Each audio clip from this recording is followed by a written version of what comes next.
We're gonna try to watch this whole clip, and I think it's about 15 minutes long. We wanted to choose a clip where he's going against someone who's not an unprepared 19-year-old college freshman. Right. Like those like the getting, oh, Charlie Kirk dunks on blue-haired 19-year-old liberal feminist, like, okay, I it's just clickbait. It's hard for me to watch. Like Charlie isn't always blatantly mean to people like this. He's not always like blatantly condescending. I think he is here, and it's hard to watch. Everything that led up to his assassination, which was horrific. It was horrific. Like it's one of those things you see, you can't unsee it. You can't unsee it. There's a plane. There's a plane. There's a plane. Everybody hold. It's like, no, it's a helicopter. It's a helicopter. Turned into a beautiful day. We thought it was gonna rain. I thought it was gonna rain. Oh, me too. Or I thought it was gonna be like a sheet of clouds above us. I knew about Charlie Kirk when I was in college. He was 10 months younger than me. So like I view him as like my contemporary. And like seeing him die like that, I was like, oh my God, that could have been me. Like that literally could have been me. Yeah. Just, especially like I want to talk about politics, and I want to go and do the things like I said earlier. Like I want to go to college campuses and go talk to people and be in public and do public discourse, like actual public discourse, not just sitting behind a screen. One of the things that people said in the torrent of debate, the torrent of discourse after his death was like, you're taking him out of context. You're taking him out of context. Yeah. Okay, no, we're not going to take him out of context. We're going to look at him. We're going to look at this whole clip. It's a 15-minute uncut thing on his YouTube channel. Yeah, so it's not just 15 seconds of one phrase. Right, so this video is called Charlie Kirk Takes on 3 Professors and a Teacher, and we're starting at 10 minutes 44 seconds into the video, and it's this history professor. So we're going to start. Hey, nice to meet you, Charlie. I'll tell you what, wearing a blazer was a wrong decision today. Man, I am hot. We are in the swamp, right? Yeah, right. I'm actually an instructor in history. I teach at the college level, and I have a lot like of... he's so respectful. My coverage, like the main professor. area is World War I and World War II. And I feel like we can. Really I feel like we can talk over this a little bit because I'm gonna have Okay. a video editor help me out with this Okay. this part. Cool, sounds good. Kind of like Hitler comparison, but that's my question that I have for you. At what point do you see the development of what's happening currently right now to Trump's rise to power, his progression to getting his second term, compared to Weimar Germany during the in-war period? Because there's a lot of correlations there, and this isn't propaganda. I can give you list after list after list from an objective point of view, because I'm sure you consider yourself to be an historian. Like I've seen you in videos before doing very well interacting with the literature. He's complimentary. And if that's the case in history, if you're asking a question, testing a theory, or filling in a gap, asking that question shouldn't be as controversial as it should be, especially if you're looking from objective means. Okay, fair question. Do you also, and I will answer the question, but do you also correlate President Trump's rise to second power to Winston Churchill's? No, I wouldn't. But they have way more in common than the Weimar Germany one. And you're a historian professor, you know that, right? Oh. Well, think about it. Donald Trump was put in exile, so was Churchill after the Darnells. You know about the Darnells because you're a professor, right? You do? Okay. Can you tell me about the Darnells? I would rather focus primarily on the If you're a World War I professor and you don't know about the Darnells? Okay. Okay, wait, pause. Condescending. Yes, extremely condescending, but also he's playing to the crowd, right? He asked about the Dardanelles. Do you know what the Dardanelles were in this context? I didn't either, okay? I'm a very educated person, and I consider myself to be like a student of history, and I did not know what this was. And I was like, what the hell is this? And it was a battle in World War I that Winston Churchill at the time in World War I was like the Secretary of the Navy or something like that. And the British lost the battle. And Churchill, I guess, was like kind of in political exile. He wasn't like in exile, but he lost like political capital. And then he came back 15 years later, became the prime minister, and you know, whatever. So Charlie Kirk here is saying that he's basically equating, what he's trying to do here is he's equating being in political exile from this thing, like Trump was post January 6th, and then coming back to power with Churchill, right? Do you see, right? The history professor is trying to equate it with Adolf Hitler's beer hall putsch, which was an insurrection against Weimar Germany that he went to prison for and then came back to power. So that's the difference in correlation here. But the question that Charlie Kirk poses here of like, don't you know about the Dardanelles? Come on, professor, don't you know about You're a it? history professor, aren't you? You're a history professor. Oh. Yeah. But the professor knows this too, and he's like, I'm not going to play that game. Anyway, no, but this is important because everyone says, this is what you're paying for, everybody. Playing the crowd. oh. This is what you're paying for, everybody. It's a shot at just the idea of education. Ouch. But also, Charlie Kirk he's an educated person. He's very educated. He didn't go to college, right? He didn't go to college. Yeah. But he clearly is. Oh, clearly, very well read. Very I well imagine. read. Yes, self-educated.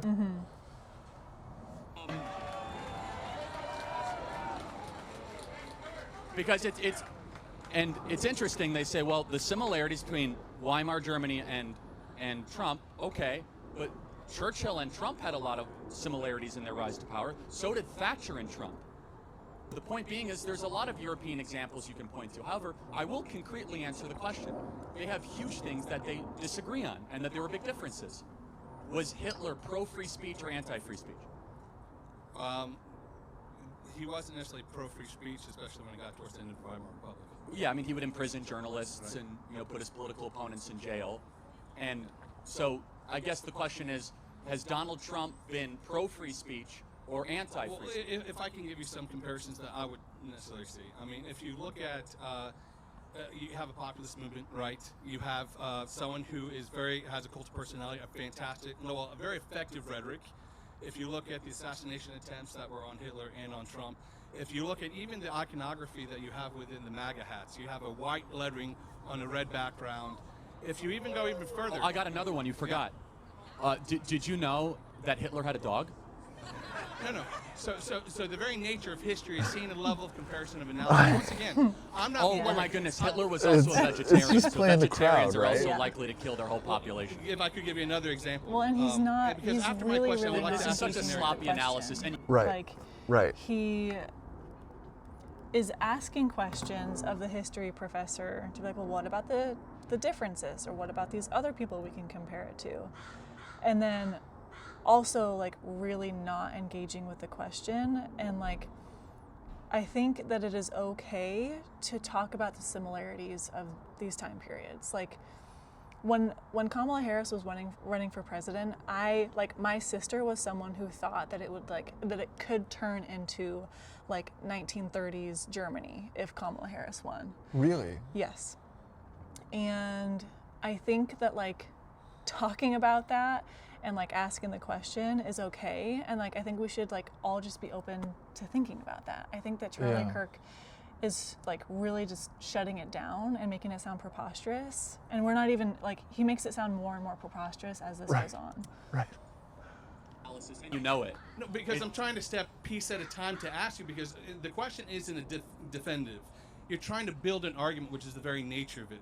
And to sit down and observe and ask these questions, because it tends to get to the right that there's this accusation that certain comparisons aren't allowed on the left. And so I'm asking you, like, in a high level of integrity, do you see these comparisons? Not to call Trump Hitler. That's not what I'm trying to do. What I'm trying to ask is, if you're sitting down paying attention, at what point would you say maybe you're starting to exceed the level of someone who's trying to act as a liberator to getting to the point of the despot? Well, first of all, I think the entire premise is wrong. You cannot draw a linear connection with every figure of history to the moment of time. First of all, that's just an incredibly sloppy way of looking at things, because then everything becomes Nazi Germany, and everything... Yeah. Also, the professor, he said, I'm asking you on a high level of integrity, and he actually is. Like, I believe he is too. He's coming in with good faith, and you can see it on his face. Like, he's... I think, like, what I see when I see this professor's face looking at Charlie Kirk, and I think later in the video you see them, they're like not very far apart. They're like 10 feet apart or something like that. I think he's very impressed, actually. And he's like he might even see himself as like, this is a moment in history that I'm living in. Like, this is a guy who is way more famous than this history professor is ever going to be. Yeah. In everything is Hitlerian. For example, people were like, oh, Joe Biden is acting like Hitler, which, by the way, he acted far more as an autocrat than Donald Trump ever would, locking his political opponents in jail. 1 second. Instead, you have to look at every moment in time, its own context, and its own perspective. And I would say there's a lot more depth. He just made a Joe Biden comparison to Hitler. Yeah. And so that's kind of what the history professor is asking him to do. Right. Just to be like, do you see some things and when would it become too much? Not saying it even is already there. Right. But let's just like, when could it cross over to that? And he was like, well, Joe Biden was more like an autocrat. So he just engaged with the question, but on the side of Joe Biden. Right. And won't answer that for Donald Trump. Right. And richness of history than just what happened during the horrors of World War II. As I mentioned, Churchill's rise to power, Thatcher's rise to power, the Elizabethan period. I think that Donald Trump is much more like Justinian's reign or Marcus Aurelius than anything that you could connect to. Wait, pause on that, because the Rome thing. The Justinian and Marcus Aurelius, that's insane. That is a crazy take. Okay, tell me more. Okay, so Marcus Aurelius is one of the 5 good emperors, and so he's the 5th, actually. He's the 5th and last good emperor.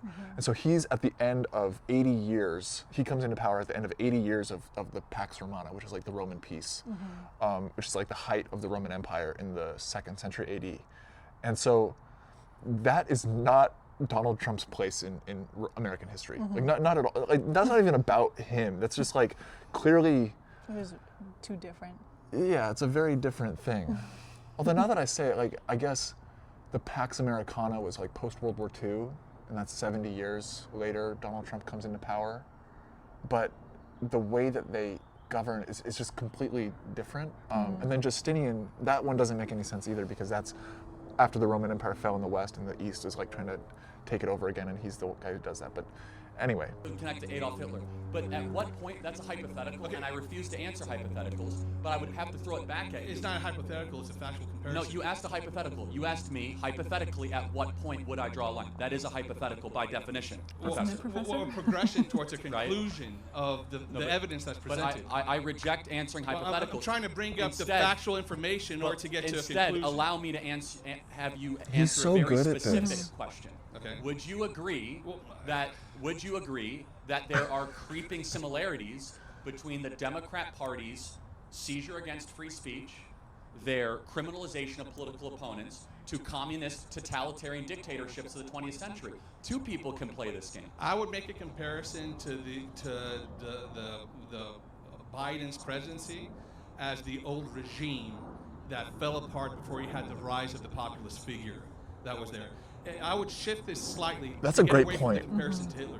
Could you compare America currently, right now, to the interwar period of Weimar Republic, where you had hyperinflation, devaluation of the fiat money, you had people who were suffering when it came to the purchasing power of their labor. It got to the point that even Germany, Berlin, was the center of decadence and degeneration. Those conversations are being had right now. So I would even make the argument, if you want to get away from the trigger word of Hitler, that the economic, social, and cultural environment that Weimar Republic had is very akin to what's happening right now. I think it's more similar to 1980 America. We had a terrible, inept president by the name of Jimmy Carter or Joe Biden that sleptwalked America into weakness and wokeness, and a figure like Ronald Reagan or Donald Trump revitalized our country. I don't have to look to the Weimar Republic. We have 1980 to point to. That's Okay, pause. Yeah, let's talk about that. First off, the professor, he showed what you do as a historian. He's like, here are my points. Here are the similarities between the Weimar Republic and the USA of the 2020s, let's say. I thought it was fairly good. And he was like, I'm not going to use the trigger word of Hitler. And it was like good historical analysis. Compare that to how Charlie just said, it's like 1980s America. And he went straight to buzzwords and didn't actually describe what was happening. Yeah, he didn't say how it's like that. Right. He also, again, just listed ways in which he sees similarities to the Democratic Party. I don't know if he was talking about like early 2010s or if he was talking about Joe Biden 2020. Oh yeah, he was talking about Joe Biden. He just made more comparisons about how those are similar. Right. And it's like, okay, can you also see how Yeah. there are comparisons between this and this? And he's like completely rejecting even going there. Right. So he does get the question, and He- he is oh, absolutely. he is doing that, and he's just not answering it. He's not allowing there to be any connection whatsoever to 2020s America to 1930s or 40s Germany. That's a way better example than. And by the way, there's like 15 things wrong with your argument. Number one, Adolf Hitler It's not ran. an argument, it's a question. It sounds like an argument, but fine. I agree with Charlie there. The embedded argument in your Yeah. question. It is a question, but he's With making the an argument. The question was, is there comparable nature to now in Weimar Germany? I'll make one more thing that would change. Sparingly and I would in a remove very from the weak way. 1980s. If I could shift it from the 1980s where But it's not the same, Can I because just of similarities. Can I answer the differences? Because the similarities are one I want to thing. give you one more difference. One more similarity between interwar period and now. When it came to Hitler's rise in power, you had the first constitutional republic in Weimar Germany, in which he later superseded with certain racial laws, certain citizen laws. There was a creation of an identifiable other in order to consolidate and coagulate the populist movement. Okay, is that not happening right now with the same narrative that's happening with illegal immigrants? Well, no, because it's not based on any race. It's whether or not you came into the country correctly and legally No, there were and citizenship ethically. laws. There were the right citizenship laws in which they defined what a citizen was and what was not allowed to be part of the German population, which So- was constitutionally committed. Got it. So just to be clear, when Bill Clinton deported a bunch of people, he was also kind of acting similar to We're the going interwar towards period. the national narrative right now. Right now, there's no question that No, but there's this- let me go at length a little bit. This is such a slop. Wait, it's like we have to pause this because there's so much happening. Mm-hmm. The professor's making a valid point here, and then he couches it again. He's couching it in very specific terms. Like, this is the citizenship. This is like a very narrow To point. me, it's very clear that the professor is making a point that deserves engagement, that like deserves acknowledgement, and Charlie is not giving that at all. Like and that's what he's so good at, is just immediately being like, well, here's a flaw because did you think of this? And then asks a different question. And like sure, there are similarities can be made to like other presidents, probably like immigration and deportation has been happening for like years and not just under Donald Trump, but like the deportation, like the mass deportation and like the brutality and the racism of ICE Yeah. is very comparable. Yeah. Like it's a very valid point to make. Yeah. And he won't engage with it. Right. On that note, fuck ICE. Sloppy argument for many reasons. I'm not making an argument. I'm making a comparison. It's such a sloppy comparison for many reasons. How is it a But sloppy comparison? because there's so many differences. Can I name some of the differences? History doesn't repeat, it rhymes. There's going to be similarities to it, not the exact same. Well, but no, And my but question to you is differences simply, are do you not recognize the similarities? I reject so many of your core premises, largely because if you have any political leader in the West, you could start to try to connect dots of what happened in the 1930s and 40s, and then say, well, this is very similar to the interwar period, and this guy's a That's populist. history. That's the study of history. That's how you get a monograph published. Because what happens is I'm hold asking on. you for a comparison. Allow with me to. Can I keep on because going? you're going on a divagation. I'm asking about. I had to look that word up. Divagation is a great word. It's like to basically means to divert. Excuse me. How much wine did you put in there? Less than a glass. Lightweight. Currently, right now, America, in compared to Again, Weimar Republic, and then I you bring would- in other decades I haven't even Well, asked because about. to answer your question, I think the similarities are so weak and pale, such as saying, well, Hitler Weak was and a pale? yes, saying like Hitler was a vegetarian, Hitler had a dog. But I would say the similarities between Trump's rise to power is much more like Churchill, Thatcher, and Reagan. Is there a similar populist movement? Yes or no? No different than William Jennings Okay, Bryan right. or Teddy Roosevelt. Sure. I say Trump is more like Teddy Roosevelt than anything that happened in the That's interwar fine. period. You can or make Trump those was more arguments. like That's fine. Alexander Hamilton. That is my argument. Okay. Yes. Is there an economic decline happening right now in America? Is there a promise for economic prosperity? Is there this Well, promise now that there every is, despot yes. makes that they need power and order to help humanity, but then they end up using it? I mean, there's been, who was it, Anthony Ogle, one of the congressmen that threw the idea of changing the Constitution to have a third term? Well, I mean, He's always doesn't gonna that be concern you for a Catholic. second? Allow me Charlie? to but Yeah. just what kind of despot is Donald Trump? on. Not yet. Hold the on, question help is me the out. reason why you I observe got is to that 5 point. words in. You shouldn't do this to your kids in class, by the way. You should let them get Ask their arguments questions? out. No, Ask questions. interrupt them. Interrupt them if they're Because paying you're you to not be answering here, my okay? question. But allow me to finish my argument, So rude. Okay. if I can, which is The professor's having a without good time, interruption. Which is Honestly, this, which is like, that kudos to if him. President Trump was I would really be a upset despot, if I was spoken to this way. But he just you want to interrupt me so bad, I'm holding back for you. I'm trying to be or considerate. was Yeah. going to be a despot, what kind of a despot allows that his I also opponents, didn't like. I just want to point out really quick. Okay, there it is. Without interrupting me. which is that if President Trump was really a despot, And then he pauses and looks at him Uh-huh. to give him a opportunity. touchscreen? Oops, sorry. To give him opportunity to interrupt. And he doesn't interrupt. And then he says, I can tell you wanted to interrupt me. Yeah. Like, I hate that. Come on. You paused and looked at him, and then he didn't interrupt you, and you called him out on something that he didn't do. you want to interrupt me so bad, I'm holding back for you. I'm or trying to be considerate. was going to be a despot, what kind of a despot allows his opponents to criticize him, allows open and robust free speech, and allows the continuation of the true fulfillment of Well- liberal democracy? What kind of a despot does that? It gets to the core of my first question. And actually, this is deeply ironic considering what happened after Charlie was killed. Yes. About people losing their jobs over. The Kimmel thing. They Oh, tried yeah. to. Yes, but also that. Yep. But yeah. Yeah, Kimmel getting canceled over the remarks made on this. Yeah. And people like literally lost their jobs over what they said about Charlie. Right. You know, it is interesting. I do think about the cancel culture of, let's say, 2017 to 2020. Okay. Like, because that was real too.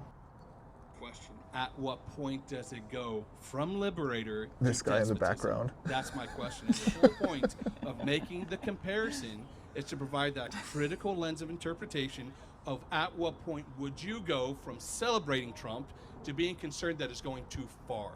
Can I give you a scenario which kind of solidifies this for me? Let's say all of a sudden you have a knock on your door at 2 a.m. There's a family there, a mother, father, and 2 kids. Oh, God. They're illegal immigrants, and they're asking you to hide them because ICE is coming to get them. What's your response to that? I hand them over to ICE. Okay, you would hand them over to ICE. Okay, right.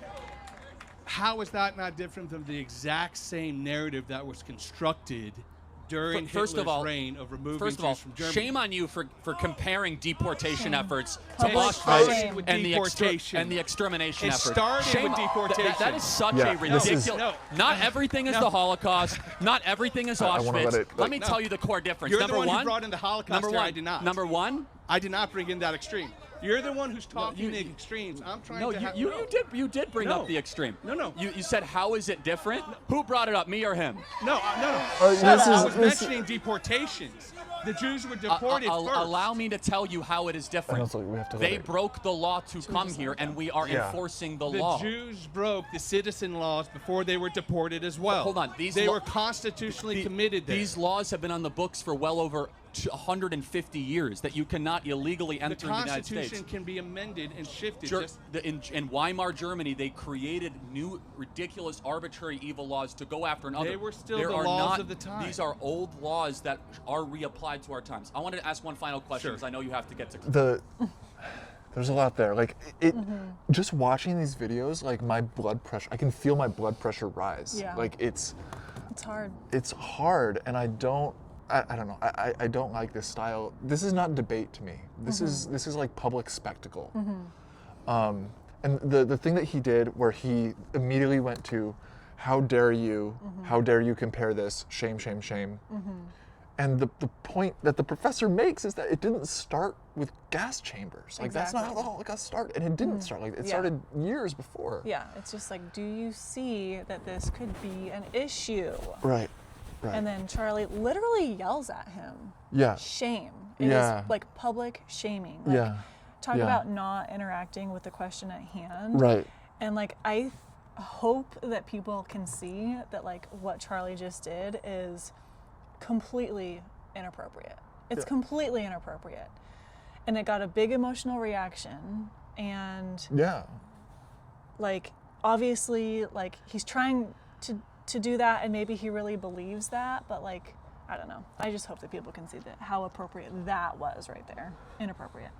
It's a class. Yeah, I do. And you are a professor, right? But then he what switches is a into woman?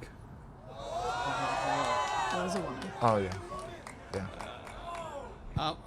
In all honesty and response, I mean, anyone who's biologically a woman that has the genitalia of a woman can be a mother. Okay. Good. So, and I'm glad to hear that. I enjoyed this conversation. I very much appreciate it, but it's a little bit of a disappointment, and I'll tell you why. Because I'm Right not here. an ideologue. I would really like to step back and observe what is happening now, to read the times. And as a historian, my training is to look back at some period. It may be tunnel vision because my areas of expertise happens to be the interwar period, but I can't help but find similarities. And when I come ask you, what do you think about the similarities? Immediately you push me to the extreme. You're wanting to promote dialogue here, but when it comes to like asking an honest question, asking to almost like provide a critical exposition of it, it's kind of like now it gets to the point that the conversation is No, I mean, shut look, down. I'll be honest. Like, I asked you a very simple question about interwar period. You know what the Darnells is with Churchill? Hey, bro. My Say that expertise, seriously. my expertise has to But do with the policy of appeasement. secondly, I reject the entire premise of just looking at everything through the interwar period, because what have they called Donald Trump since day one? They've called him Hitler, and they've called every one of us that wear these hats and these red hats Nazis. And it is so ridiculous, and it's so repulsive, and it's so insulting. Instead, as a historian, you should not just try to find similarities. You have an obligation to find differences. Say, how is Trump different than the interwar period? How is Trump different than Adolf Hitler? Can you tell me 3 ways he's different? I can give you 100 ways in which he's different. Okay, but then Different you culture, came up here different with just the similarities. Would you like me to have come up here and talked about all the similarities? Or I mean, is this conversation Well, no, supposed to be prove me wrong? And have a Again, yes, conversation? they were both, men with XY chromosomes, and like, I mean, you could go through all the the similarities. Right, and that's making a trite argument there. But this is really important. Is that Really quick, I just want to say. Yeah. Charlie just said it's repulsive. They're calling these people who are wearing red hats Nazis. It's horrible. It's repulsive. Yeah. I would argue that Charlie has a responsibility to address that. Like if Kamala Harris won and we were wearing blue hats Yeah. and people called us Nazis, Yeah. like I would really want to address that head on and be like, okay, like why are people thinking this? Yeah. Let's engage in a conversation and let's like really make sure that we're not going there. Instead, he's like refusing. He's not engaging in the substance of it. He's not engaging in the substance of it, and it's like, he's saying like, you have a responsibility to do this. It's like, well, Yeah. Charlie, you have a responsibility to say why these people are not like Nazis. Right. It's not to say, well, we're more like these other people, and this is how we're different than Nazis. It's Yeah. like, okay, well, why do you think we seem like Nazis? Yeah, and yeah, like, yeah. let's like address that head on. And we're about to get to a point that I'm going to pause it soon, but this is one of the key points of the video, I think. important is that we are prisoners of the talking points of that everything bad is Hitler and everything bad is Nazi I open Germany. that way. I just despise. No, the, but you're actively playing into it. Instead, as a historian, what you should be saying you're not is even allowing me to ask the question. allow me to finish. Instead, as a historian, what you should be saying is, I know this period than anybody else Right. better, and I think it's ridiculous when people even get close to asking these questions. Sure. You are famous. That's it. That is the key right there. You're not allowed to ask this question, or if you are, you're supposed to answer it in the way that I want you to answer it. Where he's like presupposing the answer to the question in the way that is politically convenient for him. It's a dangerous thing to say. A dangerous thing to say in any situation is you shouldn't ask those questions. Yeah. Failing as a historian Let me tell not you to lead there's people a big towards difference that. there. There's a big difference. You are failing there's as a big professor difference. not to do that. Because if a student Because walks into let my me class, tell you why. I'm going to No, no. finish. Because all of a sudden it justifies violence and death threats against us. Because the left is propagandized by professors like you, being told that we are Nazis all the time. No. And they come after us. I haven't called anyone here a Nazi whatsoever. Everything you have If said if is my the student- embedded through line. If my student walks into my class and starts pointing everything, And also, this whole thing is just like perfect content. This is great. Like what they want from this, they want to clip this, right? And they did. They clipped it all the time. And it was like, oh, it's just Charlie yelling over this college professor about this. He's getting his talking points in. It doesn't matter what the conversation is. He knows that this is going to be clipped into like a 12-second, an 8-second soundbite, video bite that someone is going to see scrolling and that's how they're going to consume this media. And it's like, oh, we got him again. So unfortunate. Fascist, I provide that correction. You did point out this is my area of expertise, and you won't even allow me to ask the question and make the comparison. We allowed you to do it, and then you said, here's all the similarities, No, and it's a great grave of I concern. have not given one We allowed you to criticism ask to it. your character or to your You just didn't intelligence. I've been engage up here, with you've done it multiple times Yeah, but to me. I'm Just not to ask taking a money simple from question. kids to go them study I'm- history at he's- the University of Florida. Taking money I don't from have a kids. PhD, and you do. Okay, so Do we see how that is straight up demonization of education? Yes. You are taking money from kids. Yeah. No, he's not. It's also he's like, Charlie says, you have a PhD, I do not. You have like he'll say it in a moment, like basically like the professor has a responsibility to, I don't know, basically treat him nicer or something. Charlie says it better actually. But that actually, this is like this mentality of, I think there's like a chip on his shoulder a little bit about not being college educated, even though he's brilliant. He's clearly brilliant, and he's self-educated, which in some ways is more impressive. Our greatest president of all time, Abraham Lincoln, famously self-educated. Like it's Yeah. that makes me feel bad. It's really icky, and like there's not one correct path. Like Zane and I are not saying the correct path is college. Like No. but it certainly is harmful to like directly say that like professors are taking money from kids, and like you're a professor and you didn't even know about this. Like this, it is demonization of education, and I just really hope that people can like see that for what it is. And it's like, we're not saying that you have to go to college, but like No. education in general is very important. the Sure, but incumbent, that's an the incumbent unfair intellectual advantage is on you. You have a PhD. I do not. You have a moral obligation. When kids go into debt into You your have a class, moral and when you have a public obligation. platform to You're lead them fucking towards saying, famous. actually, no, the people in media are misrepresenting this, and this isn't actually the rise of Nazi Germany. Instead, you're like, well, we should consider this, and the similarities are kind of eerily and chilling, which is complete This is nonsense. my area of study. But I do have one thing, and I'll go ahead and I do appreciate your time. I do. He's I remains so remember respectful. I did during the election night in despite November. I being sat back and I treated this way. I was going through YouTube channels who was doing the coverage, and I actually enjoyed your coverage. And there was a point in which Trump won Pennsylvania that you got emotional, and you actually shed a tear or two. I wonder at one point, and that emotional response goes from felicity and joy of shedding a tear of this liberator to actually sorrow of seeing that this is going to get to the point where it could lead to oppression. And that's where my question was. Do you know why I cried on election night? Because you thought it was a restoration of the Judeo-Christian values Partly. that are inherent to the It's country, the Constitution. Let me tell you why, because I think you might appreciate this as a historian. Joe Biden sent the entire federal government after Turning Point USA and me personally. They wanted me in federal prison. Right. And by the way, that's what despots do, not Sure. Donald Trump. Let me finish. And so when Donald Trump won, it was a sigh of relief that maybe I won't have to go to federal prison. Sure. Maybe I can actually be around my kids. And maybe we can live in a free society. Criticizing Trump does not mean I support Biden. I never said you did, Right. but you also should, and I want you to do this, I want you in your next class also say, well, here's all the similarities between Joe Biden and Adolf Hitler. And there's a lot, but I don't do that Can because you I list think it's three? intellectually sloppy, historically very dangerous, Yeah. because not everything can be compared to the most evil person ever to live. In fact, maybe we should, as a society, reserve that and say, we're only going to use the Hitler reference very rarely, very sparingly. Putin is Hitler. Trump is Hitler. MAGA is Hitler. Instead, let's take a step back and say, no, this was a unique evil, a horror, and comparing everything to that period, not what you're doing, but you're getting close to it, cheapens the evil of that period. Or focus on And- the comparison, No, gets it rid of the doesn't. ideological rhetoric. That's or ridiculous. talk That's about a the ridiculous differences, statement to make. not just the comparison, because the differences will de-radicalize If the you and I country, were sitting not down having a radicalize beer, it. we would have talked about the differences Well, and the I'd be similarities. having a club soda, With this but that's fine, environment so. here, with this environment here, I focuses on the differences. So I appreciate Thank you the very much. conversation. Have a good class. Thank you. That was a lot. That was a lot. We survived. We made it through it. It's also getting a little chilly. It is getting a little chilly. It's getting a little darker. It's getting a little darker. How would you like to wrap up? Yes, let's wrap it up. Okay. Okay, we got our last question. And the last question I asked my friend Cam on the first episode, so I'll ask you this question, which is, if you were president and you had all the power that Donald Trump claims that he has, what would you do? Okay. Wow. Okay, if I were president and I had a lot of power, or I thought I had a lot of power like Donald Trump does, I would try really, really hard for to have universal health care.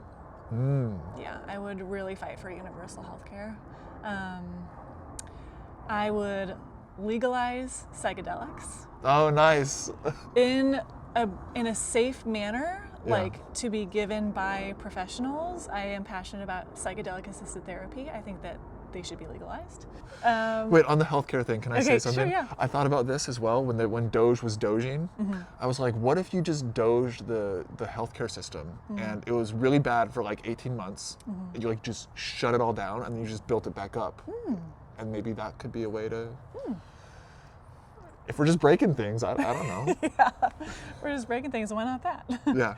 Well, yeah, our healthcare system already is very broken, and it really needs a total reform in a lot of ways. I'm not just talking about affordability, just a lot of things. Yeah. Cool. Well- And one last thing is I would talk about how amazing women are. Oh, nice. All right. Thank you so much, Sydney. This has been a really fun. Thank you so much, Zane. This has been great. Thank Great. you. All right. See you next time. Bye. Good job. Good job.